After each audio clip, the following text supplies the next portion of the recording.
Put your hands on the table right now. Do it. Do it now. Okay. Deputy, I am reaching for my wallet slowly. I work for the Supreme Court. Don't reach. Don't you move. I said hands flat. All right, they're flat. They're flat. Description. I've been sitting here eating pie. You match the description and you're not listening.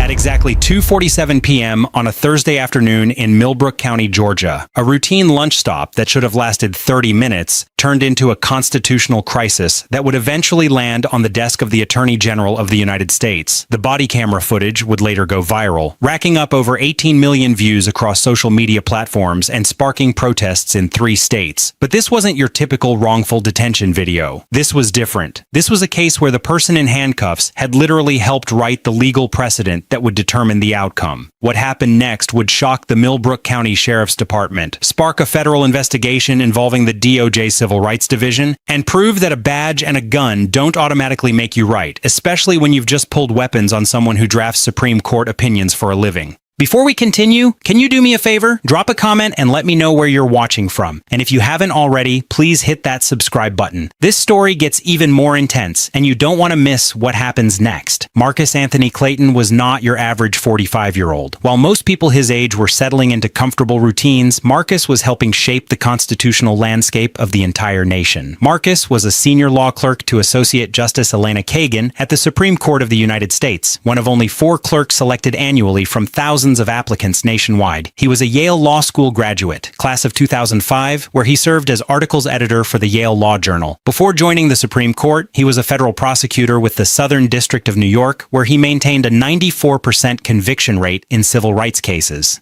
Marcus was also a published constitutional scholar with 6 peer-reviewed articles on Fourth Amendment protections against unreasonable search and seizure, and he taught as an adjunct professor at Georgetown Law, leading a seminar on police accountability and qualified immunity. Here's what made Marcus particularly prepared for what was about to happen. He specialized in criminal procedure and Fourth Amendment law, the exact legal framework governing police stops, searches, and the use of force. He had literally written bench memos analyzing dozens of cases involving police misconduct. He knew every Supreme Court decision on unlawful detention going back 50 years. He could cite Terry versus Ohio, Tennessee versus Garner, and Graham versus Connor from memory, and he was about to need every bit of that knowledge. On March 14, 2024, at approximately 2:15 p.m., Marcus Clayton was driving from Washington, D.C. to Atlanta for his mother's 70th birthday celebration. The drive down Interstate 85 had been peaceful. The Georgia countryside rolled past his window. Pine trees, red clay, hand-painted signs advertising boiled peanuts and peach preserves. Marcus had been making this drive twice a year for a decade. Around 2:30 p.m., he pulled off exit 47 into Millbrook, a town of roughly 3,200 people, to grab a late lunch. He chose Rosie's Diner, a classic chrome and vinyl establishment that had been serving travelers since 1967. The parking lot was half full, mostly pickup trucks and 1 tractor with mud on the wheels. Marcus walked into the diner wearing a Georgetown Law sweatshirt, khakis, and wire-rimmed glasses. He carried a leather messenger bag containing his laptop, several case files he was reviewing, and his Supreme Court identification badge. He nodded politely to the hostess, a woman in her 60s with kind eyes and a name tag that read, Betty. She seated him in a booth by the window with a view of the parking lot. The vinyl seat cracked softly as he slid in. A waitress brought him coffee without asking, the way they do in diners across the South. Marcus ordered the lunch special, meatloaf, mashed potatoes, green beans, and a slice of pecan pie for after. He pulled out his laptop and began reviewing a cert petition while he waited for his food. He wasn't causing a disturbance. He wasn't behaving suspiciously. He wasn't doing anything except sitting quietly, working on legal documents, and waiting for lunch. He was simply being a customer, following every social norm exactly as expected. Then everything changed.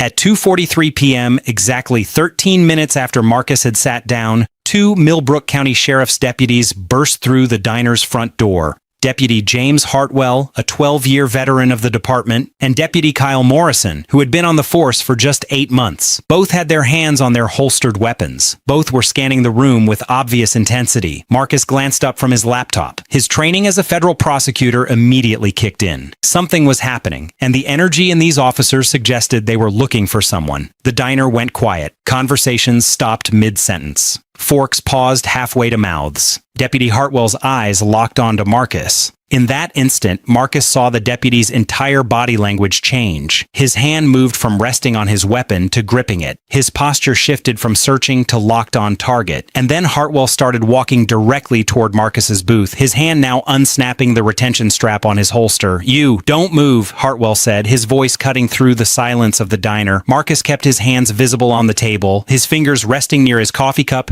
His heart rate increased, but his mind remained analytical. This was a Terry stop, potentially. The deputy clearly suspected him of something. The question was what, and on what basis. "Can I help you, officer?" Marcus said, his tone calm and professional. He made no sudden movements. He knew from a decade of prosecuting cases and analyzing Supreme Court decisions that the next 60 seconds would be critical. "I said don't move." Hartwell's voice rose. He was now standing at the edge of the booth, and Marcus could see Deputy Morrison positioning himself near the exit, blocking any path out. "Stand up slowly and put your hands where I can see them." "My hands are where you can see them," Marcus replied evenly. "They're on the table. Can you tell me what this is about?" "This is where everything started to go wrong for Deputy Hartwell. You match the description of a suspect," Hartwell said. "Now stand up." "What description?" Marcus asked. The question was perfectly reasonable, and it was exactly the kind of question that any person with constitutional rights should ask. Under Terry versus Ohio, a police officer needs reasonable suspicion based on articulable facts to detain someone. A vague description isn't enough. "Don't question me," Hartwell snapped. "Stand up now."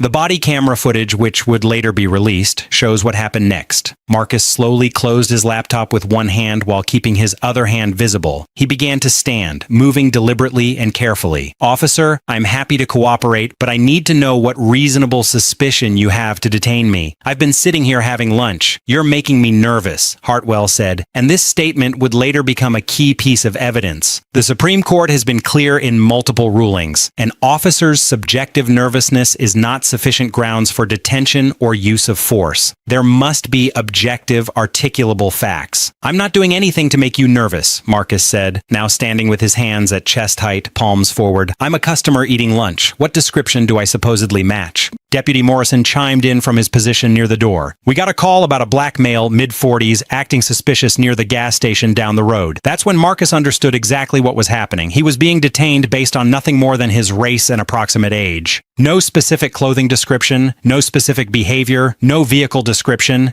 just black male, mid-40s. In a county that was 87% white, that description could apply to almost any black man of a certain age. Marcus's voice remained steady, but there was steel in it now. "So you're detaining me because I'm a black man in my 40s?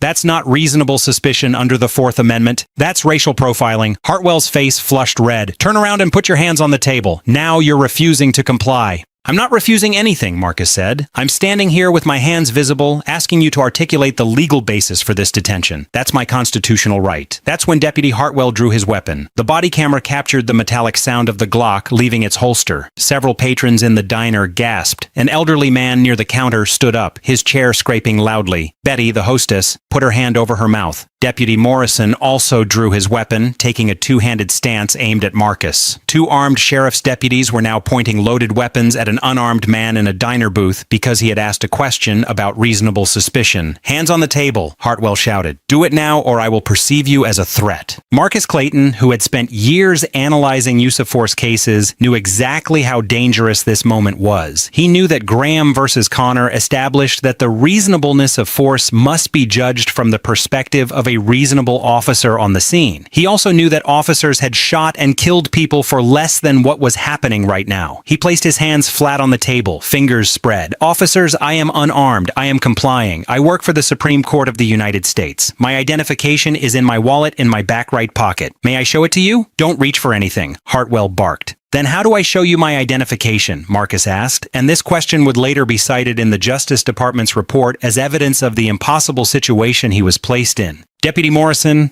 you get it," Hartwell said. Morrison holstered his weapon and approached Marcus from behind. He roughly patted down Marcus's sides, back, and legs. Then he reached into Marcus's back pocket and pulled out a leather wallet. Morrison opened it. Inside was Marcus's driver's license, 2 credit cards, and most importantly, his Supreme Court identification badge. It was an official government credential with his photo, his name, and the seal of the Supreme Court of the United States clearly visible. Morrison stared at it for a long moment.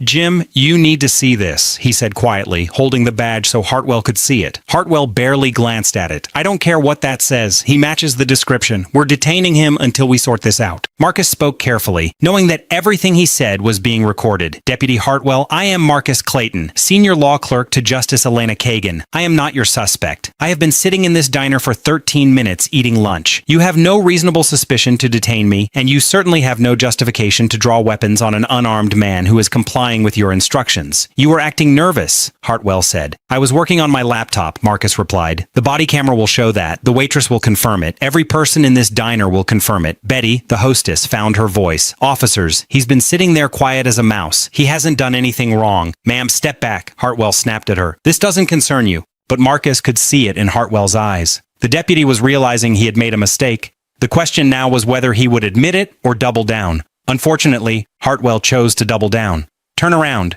Hands behind your back. You're arresting me? Marcus asked. On what charge?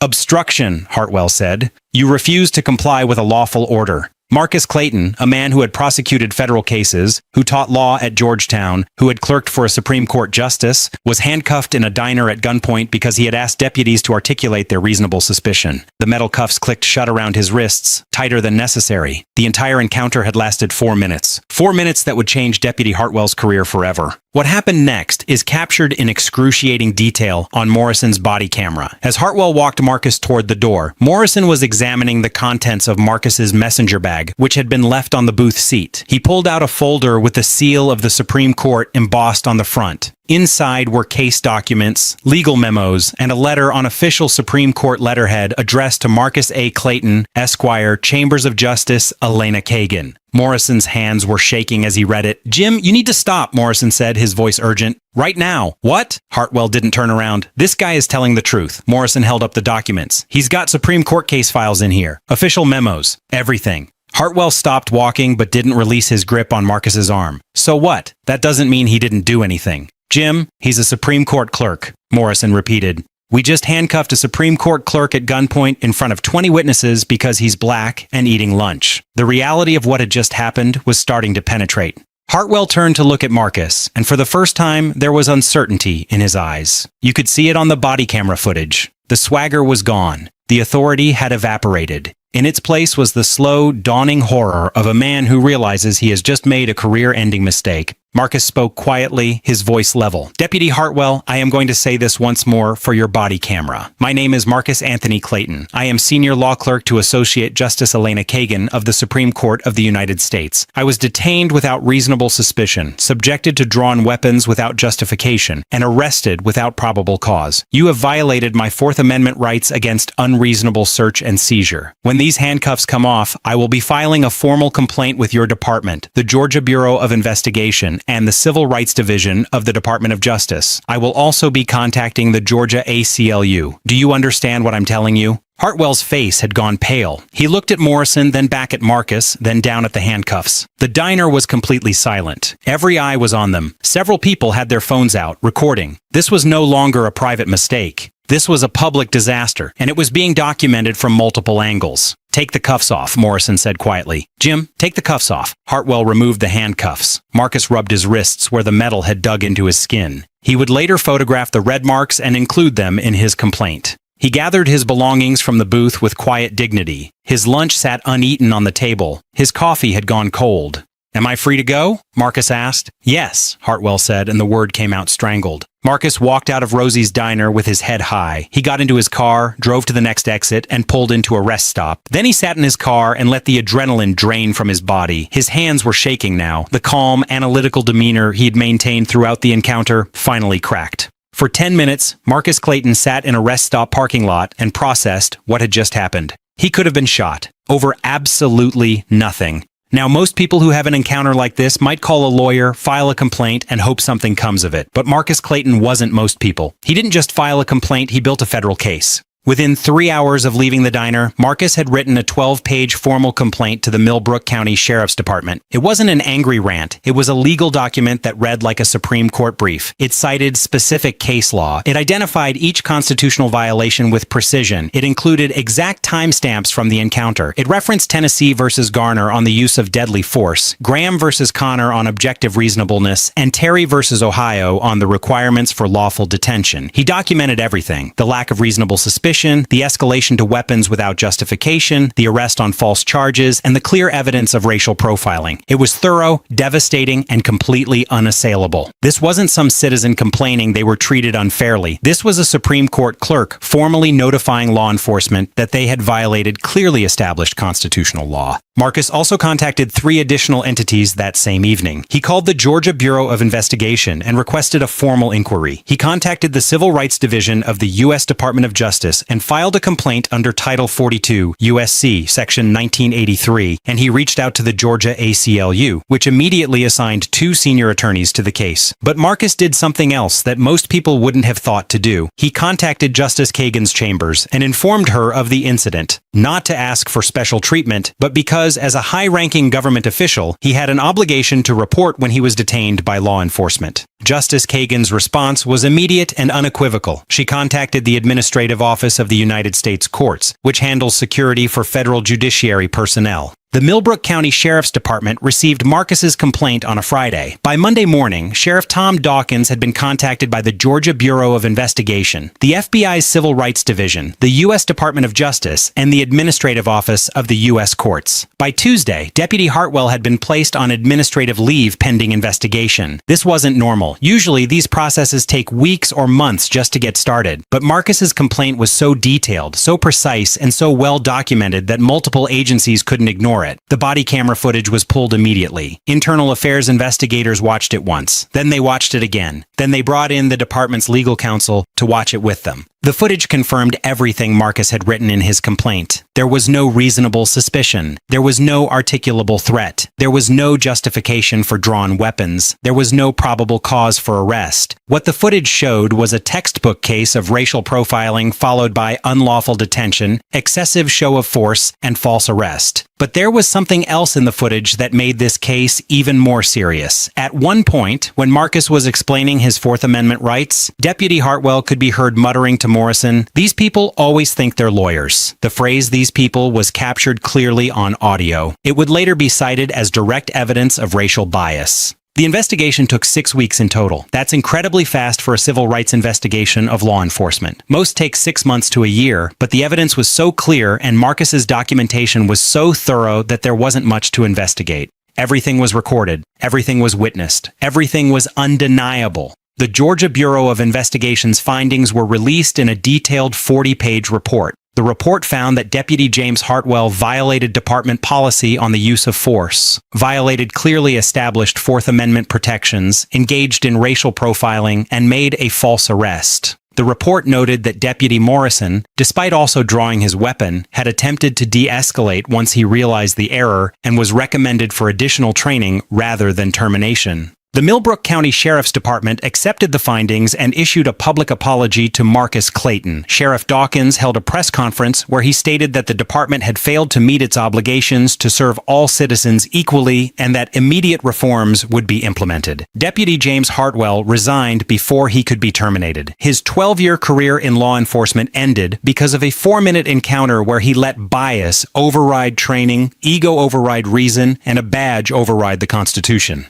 But the consequences didn't stop there. The U.S. Department of Justice opened a pattern and practice investigation into the Millbrook County Sheriff's Department. What they found was troubling. Over the previous 5 years, the department had received 14 complaints of racial profiling. None had been properly investigated. All had been dismissed. The DOJ entered into a consent decree requiring comprehensive reforms, including mandatory bias training, updated use of force policies, and external oversight of internal investigations. When the body camera footage hit the internet, it exploded. News outlets from CNN to Fox News covered the story. Social media shared it millions of times. Constitutional law professors broke it down frame by frame in their classrooms. Police academies used it as a training example of what not to do. Civil rights organizations cited it in policy papers and congressional testimony. The public reaction was intense. Some people praised Marcus for remaining calm and asserting his rights under impossible circumstances. Others criticized the deputies for obvious racial profiling and dangerous escalation. Legal experts universally agreed that this was one of the clearest examples of Fourth Amendment violations captured on camera in recent years. Marcus Clayton continued his work at the Supreme Court. He went on to clerk for another term before joining a prestigious civil rights law firm in Washington, where he now represents individuals in cases involving police misconduct. He has testified before Congress twice on the need for police reform. He lectures at law schools across the country, and he uses his experience not to seek revenge, but to educate, advocate, and create change. As of now, James Hartwell is no longer in law enforcement. He works in private security. He has never publicly apologized to Marcus Clayton. Here's a question for you. If you were in Marcus's situation, would you have handled it the same way? Would you have stayed that calm? Would you have asserted your rights, or would you have just complied silently and hoped for the best? Comment below. Let's talk about the bigger picture here. This story isn't just about Marcus Clayton and Deputy Hartwell. It's about the persistent reality of racial profiling in America. It's about the dangerous gap between what the Constitution promises and what people actually experience. It's about the power of knowledge to protect yourself when institutions fail you. Think about this for a moment. Marcus Clayton is a Supreme Court clerk. He has degrees from Yale. He has prosecuted federal cases. He teaches law at Georgetown. He is literally one of the most qualified people in America to understand his constitutional rights.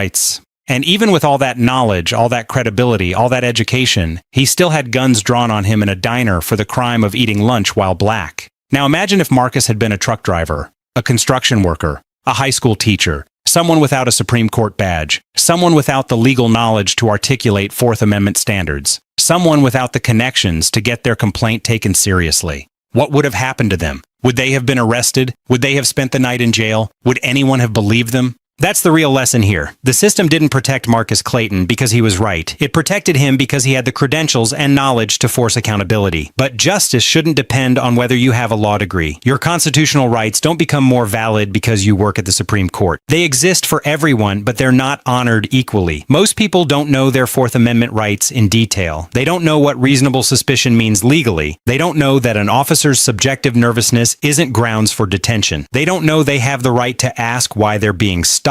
And some law enforcement officers count on that ignorance. They count on people being too scared, too uninformed, or too intimidated to question them. But when you encounter someone like Marcus, someone who has literally written analysis on police misconduct cases, who knows exactly what officers can and cannot do legally, who can cite Supreme Court precedent while handcuffed, the power dynamic shifts. The badge doesn't automatically win. The uniform doesn't automatically command submission. Knowledge becomes the equalizer. Let's address something that some people brought up when this story went viral. Some commenters online said that Marcus was being difficult. They said he should have just immediately complied without asking questions. They said he was putting himself in danger by asserting his rights. Here's the thing. Asking why you're being detained is not being difficult. It's exercising your constitutional rights. The Supreme Court has repeatedly held that citizens have the right to know the reason for their detention. That's not optional. That's not a courtesy officers extend if they feel like it. That's a requirement under the Fourth Amendment. As for the argument that asserting your rights is dangerous, that's exactly the problem. That mindset assumes that police authority is absolute and that questioning it justifies violence. That's not how the Constitution works. Your rights don't evaporate because an officer is pointing a gun at you. In fact, that's precisely when they matter most.